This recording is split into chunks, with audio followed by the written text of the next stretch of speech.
हमारा नाम रंजीत सिंह है। क्या मामला है? मामला ये है कि हम आज से 35 साल पहले अपने घर से चले गए थे बाहर, और इसके पश्चात हम अपने गांव आए आलमनगर। फिर हम पता चला कि हमारे पिताजी हैं, और पिताजी से हमने बात की तो उनकी बहुत बड़ी आर्थिक परेशानी में डूबे हुए दिखे, जो कि हमारा छोटा भाई किशोर सिंह और अपने आप को यहाँ का डॉन बोलता है, और हमारे पिताजी को और दूसरी मम्मी, उनकी लड़की, उनके घर के अंदर तक घुसने नहीं देते हैं। इनके ऊपर इतना बड़ा कष्ट चल रहा है तो हम देख कर बेकाबुल हो गए। और आज से 10 दिन पहले उन्होंने पिताजी को इतनी गंदी गंदी गाली दी है, इनकी माँ, बहन, भाई। उसके पश्चात हमारे वाइफ को भी इतनी गंदी गाली दिया, और हम इमीडिएटली आए और पिताजी को लेकर उनके घर में गए, और घर के अंदर भी घुसने नहीं दिया। और ये परेशान है, और अंदर मारा मारी जैसी बात करने लगा। वो क्यों आया क्यों आया। हमने उसको बहुत समझाने की कोशिश की, और सभी गंदे गंदे गाली की वीडियो हमारे पास है। 26 अप्रैल को भी हमने 3 जगह एप्लीकेशन भेजे ऑनलाइन। अभी तक आलमनगर थाना का कोई भी कार्रवाई नहीं हुआ। यहाँ के थानेदार बोले हमने केस कर दिया, आपको अब कोर्ट में देखना है। कोई समझाने वाले कुछ नहीं, हम अकेले। कुछ भी हो जाएगा तो उसकी जवाबदारी कौन लेते हैं? बिहार सरकार लेंगे, या थाना प्रभारी लेंगे, या मधेपुरा जिला के एसपी साहब लेंगे? हम बहुत इस वक्त परेशान हैं, क्या करें। और ये हमारे पास सब कॉपी यहाँ रेडी है, दिया हुआ, ये देखिए मेल। जब हम सुने पिताजी को गंदी गंदी गाली और हत्या करने तक की बात, उसमें हमारे पास रिकॉर्डिंग है, मेल भेजा हुआ है, सभी जगह मेल भेजा हुआ है, हमारे पास रिकॉर्ड है। एफआईआर किए पर अभी तक आरोपी को बुलाकर इनसे कोई पूछताछ नहीं हुआ है। अब मैं किस पर विश्वास करूं? मुझे इंसाफ चाहिए, अन्याय नहीं चाहिए, इंसाफ चाहिए। बिहार सरकार से मैं प्रार्थना करता हूं, कृपया करके हमारे ऊपर, हमारे परिवार के ऊपर न्याय दिलाने का कष्ट करें। क्या नाम होता है? रंजीत कुमार सिंह, घर आलमनगर।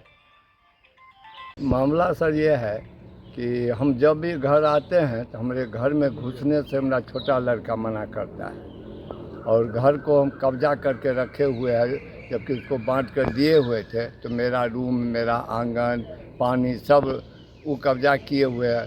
हम जाते हैं लेट्रिन तो पानी बंद कर देता है, कभी बिजली का लाइन काट देता है। मेरा बाल बच्चा जो दूसरी पत्नी से है वो आता है तो उसको घर घुसने नहीं देता है, उसको मारता है। पुलिस के सामने मारा है उसका, हमारे पास में रिकॉर्डिंग भी है।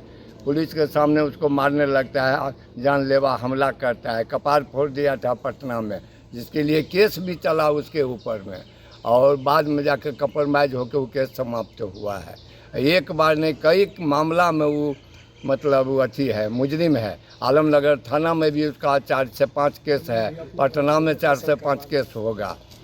कहेंगे तो हम सब केसों का निकाल करके सर्टिफिकेट सभी हम ले आके जमा कर सकते हैं। और ज़मीन का मामला है, जब हमारा ज़मीन जबकि बांटा हुआ था तब ज़मीन हमारा कब्जा करके वह भरना लगा दिया दूसरे के हाथ में। मकई लेने नहीं देता है, और जो अपने नाम पर उस ज़मीन को करवा लिया है।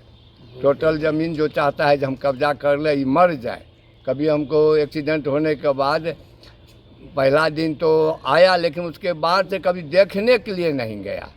अपने घर में रह रहे हैं भैया आप? अपने घर में नहीं रह रहे हैं, वो भाई के घर में हम रहते हैं, और ताकि वो हमारा शरण दिए हुए खाना उनके कहाँ में रहेंगे? घर रहेगा तब तो रहेंगे। एक छोटा सा रूम है, उसमें कचरा भरा, ऊपर से छत भी टूट गया है। थाना में आवेदन दिए हैं? जी, थाना में आवेदन दिए हैं? हाँ, थाना में हम आवेदन दिए हैं, लेकिन अभी तक कोई सुनवाई, कोई पकड़ धकड़ थाना से कोई मदद हमको नहीं मिला है। मदद के गुहार के लिए अभी हम थाना में आए थे, कम से कम घर में घुसा दीजिए ताकि हम घर में चौकी पलंग लगा सकें, सो सकें। उसके बाद कुछ टूटा फूटा घर है, लाए मजदूर को, उसको भी काम नहीं करने दिए, भगा दिया उसको भी। तो हम कैसे घर का मरम्मत करें? अब हम रिटायर्ड आदमी हैं, उम्र हमारा 76 साल 75 साल हो गया है, और विकलांग होकर हम कैसे बाहर रहेंगे? हम घर आना चाहते हैं, घर पर रहना चाहते हैं। क्या नाम हुआ आपका? सुबोध कुमार सिंह नाम हुआ। हमको 2 लड़का है, एक लड़का बम्बई में रहता है, वो भी आ गया है। घर कहाँ हुआ? घर आलमनगर में उत्तरी दौड़ी के काली स्थान के पास है।